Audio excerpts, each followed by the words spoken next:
good extended stockpile technique. Age of Empires allowed that kind of freeform to set up a custom skirmish game where you could have up to 8 players in different positions and just try, can you survive? Now, some people thought this was cheesy, including me, but I loved it. Hi everybody, welcome back to Firefly Studios. Simon here, lead designer, and I'm here to showcase the first of a new series called Video Game Developers React. This is a brand new series where we at Firefly, as developers, look back at our old titles and give you a little bit of our wisdom about what makes them tick. We're also going to be looking back at some other games, some of the formulative titles in Firefly's history, about what they did right and what we copied from them. Let's begin.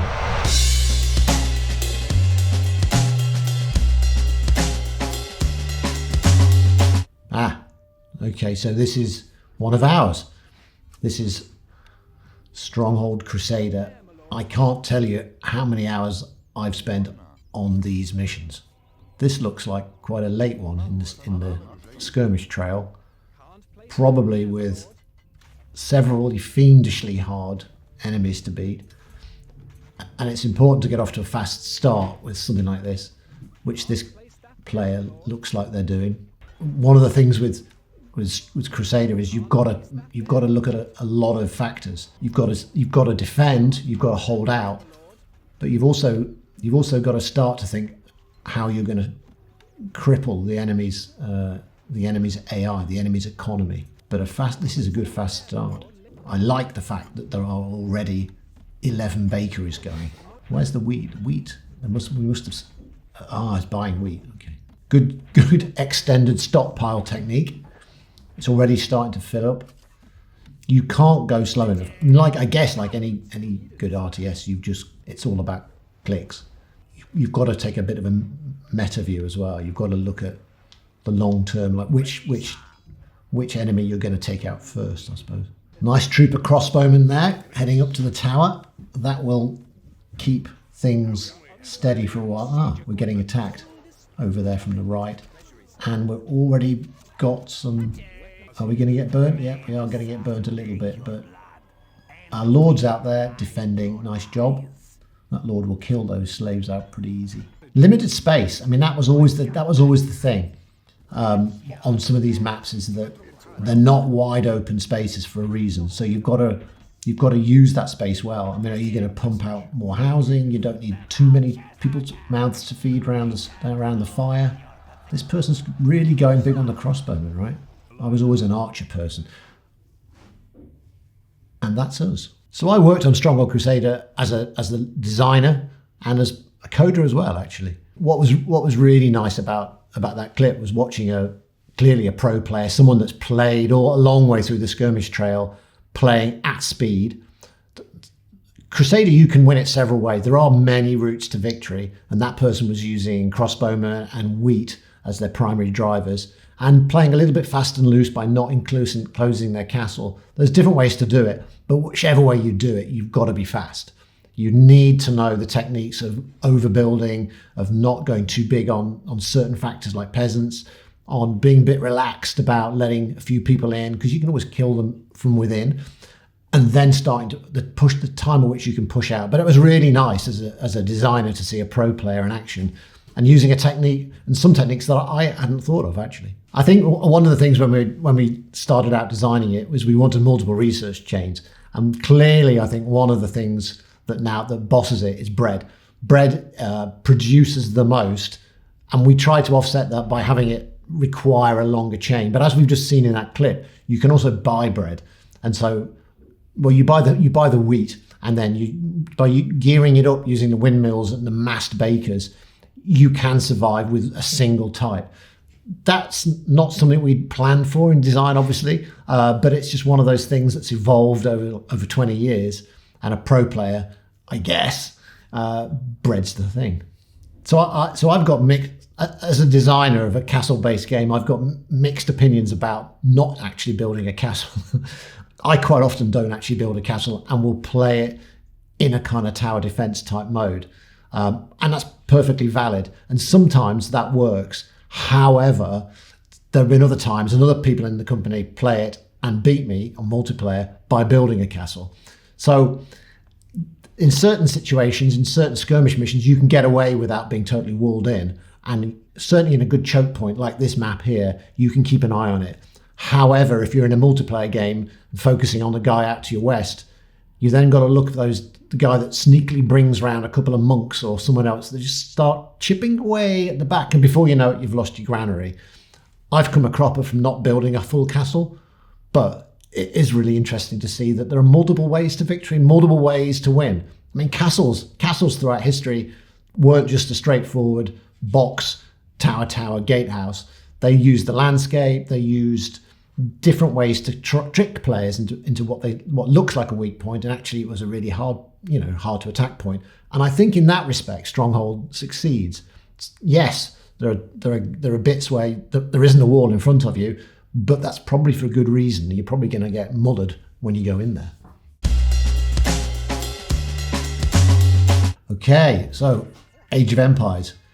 Age of Empires 2 by the looks of it, although it looks kind of early days, could almost be Age of Empires 1. I loved that game. Many an hour playing Age of Empires 1, which came out before Stronghold.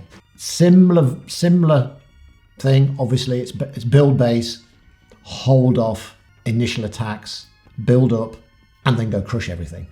But it's fair to say, I think Age of Empires, for us at Firefly, was the inspiration behind skirmish play, which has become a big part of the Stronghold series.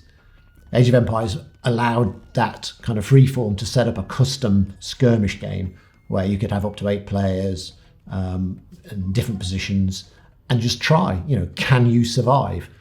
There wasn't actually a skirmish trail. We added that, but it allows you to set up different scenarios and to go and play. And I love that freedom. And I love challenging myself by what happens if I put 7 guys and me, can I survive? Usually no. But it was fun. It's that freedom. It's that replayability. And I think, we're not ashamed to say that that's a brilliant idea, the skirmish idea in RTSs, that we've helped, or we hope we've helped to move along a little bit. But I used to love it. I think the best bit for me, of playing Age of Empires was the early day stuff, holding out. So for me, the joy of Age of Empires was always the starting out, the kind of building up, survival. And then it got towards the end. The one thing I wish is that their buildings towards the end would die more quickly. It used to take me about 15 minutes when I knew I'd won the thing to go around and stomp everything. But that's a minor criticism of a really good game. One of the differences between Age of Empires and Stronghold, and one difference decision we made, was to make Stronghold more automated, more sim. It's more of a sim side. Age of Empires is a little bit more classic RTS in that you direct the workers where you want them to go, which is the technique that's been used throughout with other titles like Warcraft, for example.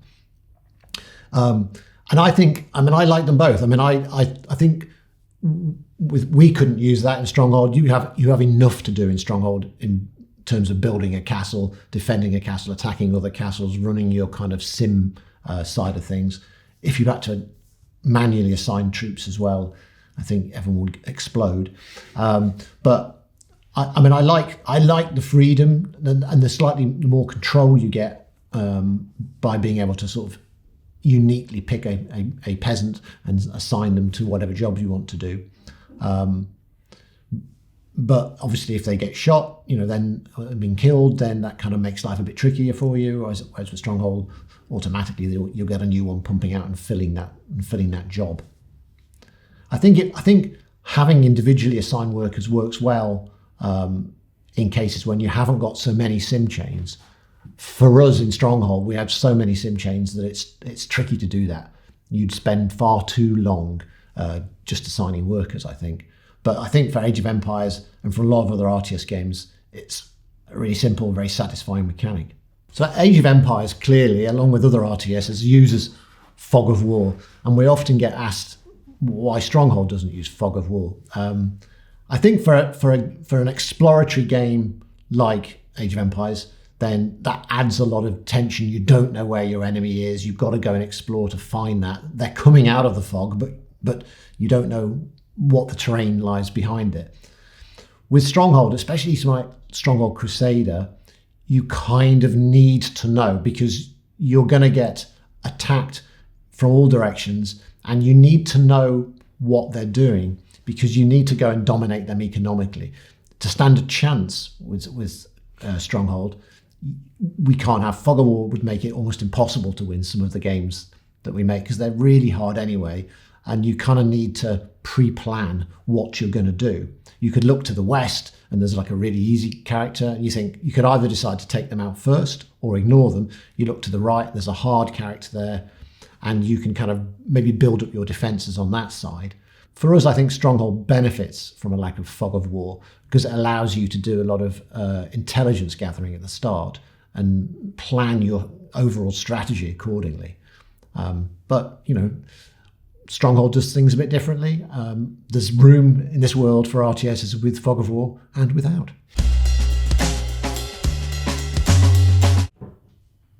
Oh, I recognise that dude. Command and Conquer. Now, some people thought this was cheesy, including me, but I loved it. I think this has got to be like one of the best examples of cheesy video in a computer game. It's brilliant. And quite at odds from the actual in-game graphics. Is this Command & Conquer 1? It is Command & Conquer 1. Wow. He's still talking. They must have spent a fortune on that. Wow, this is really old school. Played a lot of it. My main strategy, as I recall it, was to build mega tanks. Again, it's got a lot of the same kind of mechanics as Age of Empires. It's got a lot in common with Stronghold in certain ways. I think it's a lot more about fighting, as I remember it, and a little bit less about resource gathering. I mean, obviously, you've got to go and get the Tiberium, which would regrow. Tiberium regrowing was fantastic. That's the butterfly wings clapping and something happening. Oh, it's going to get run over by a tank. I remember getting really excited by this when it first came out. I had played Dune, but this was better. So a lot of love went into creating, I think, a lot of these cutscenes and a lot of the, wow, look at that. Command & Conquer gave us a real love of multiplayer. And so we could have, with Stronghold, have just made it a single player game. It has enough going on. It has castle building. It's a builder RTS mashup. There's plenty of stuff for us to do there. But because of this love, I think, of Command & Conquer had given us, we just had to do a multiplayer version of it as well. I think that the full motion video we've just seen in that clip is amazing. It's amazing that that people would spend so much money on it and put all that effort into doing all of that, making a film for a computer game, especially because of the difference in style. Nowadays, everybody tries to use the game engine to sort of make something that sort of fits with the game.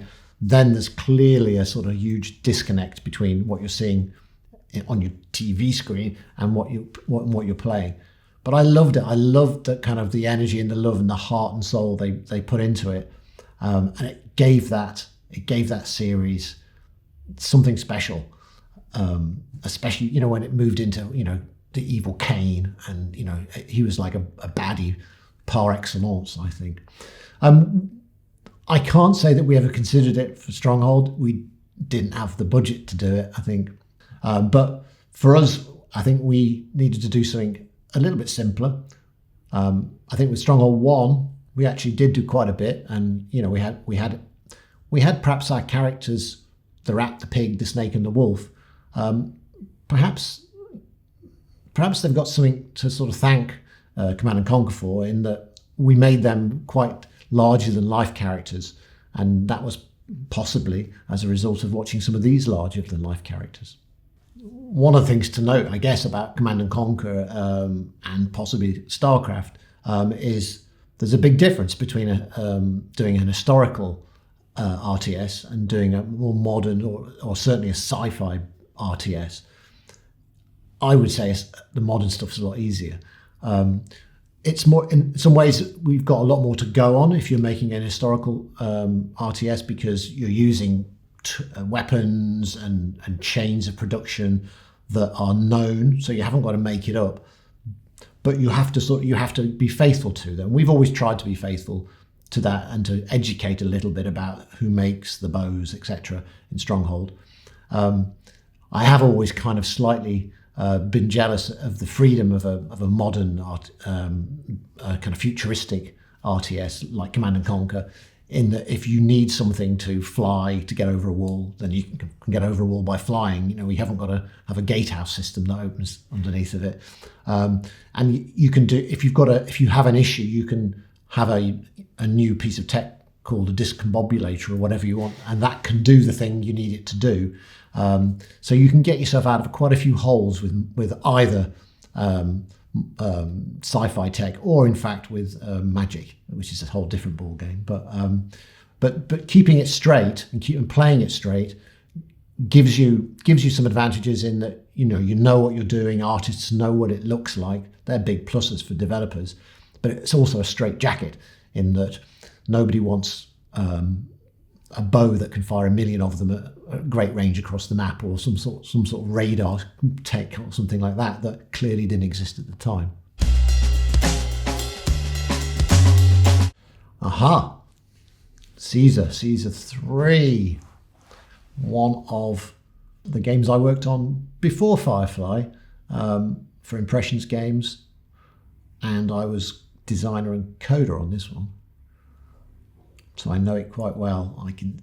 I know that tile set really well.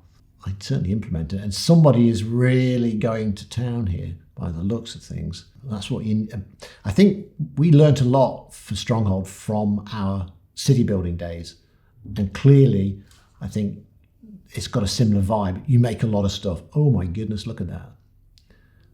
So that's got a lot of insulae, I think those houses are. So he's got a stable kind of state there, which is the sort of mid-game. And sometimes the mid-game is enough, depending on what your objectives were. But it's quite a nice-looking city. But it's got that kind of vibe. It's got that thing where the player exploits it. So you kind of... When we're developers, when we're building this, all the artists think it's going to be like this, and then they'll place one of those there and one of those there. Oh, he's won. Fantastic. But what actually happens is, what we've just seen there, is that the player places things in a much more kind of min-maxy way, where they get the most benefit out of it, the most efficiency out of it. So it never looks like the artist's vision. And the artist, in some ways, has got this kind of job to make it look good, whilst realizing that they're going to place a huge strip of 15 fountains, which wasn't really their intention in the first place. But that takes me back. I think the first thing to say is thank you, Gamer Zach, for a brilliant demonstration of how to play and win Caesar 3.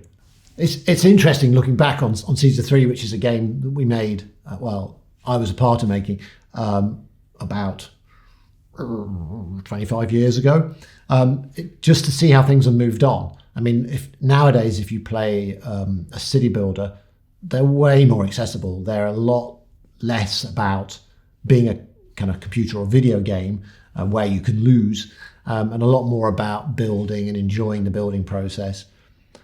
We kind of adopted, and you can see in there that it's a builder, but it's almost an RTS, in that there's a lot of jeopardy going on in there. You've got certain time pressures, you've got external threats, you've got events that can happen to kind of turn things on their head.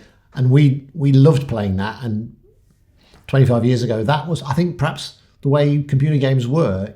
They were still treated as almost as something that comes from the arcade experience, from the Space Invader experience, whereby a game needs to be something that you can win or lose. And I think that shows in Caesar, in that it's somewhere between Space Invaders and a modern city builder. I always get lots of questions on roads in Caesar, and why I think we designed the game around the road system rather than just a free form. And I think it's a complicated game? The answer is it was a complicated game, and we needed a visual cue for players to allow them to see what is going on, to control what was going on in the city. And roads are essentially the veins that provide the blood, the workers around the city, and give you that control. So if you wanted to cut off a part of the city, you can just stop the roads. It will wither, but it allows you to focus on a different part of the city. And maybe you do that because it's about to get destroyed by fire or by barbarians, or you just want that bit of the city to calm down for a bit and you want to have the other bit produce better. But roads basically gave you control over a city. It made it more of a game than perhaps a free-form sim. But I think even in modern sims, City Skylines and SimCity, there are systems in there, transport systems, power systems, sewage systems. So in a way, it's not so far off a modern game in that respect, I don't think.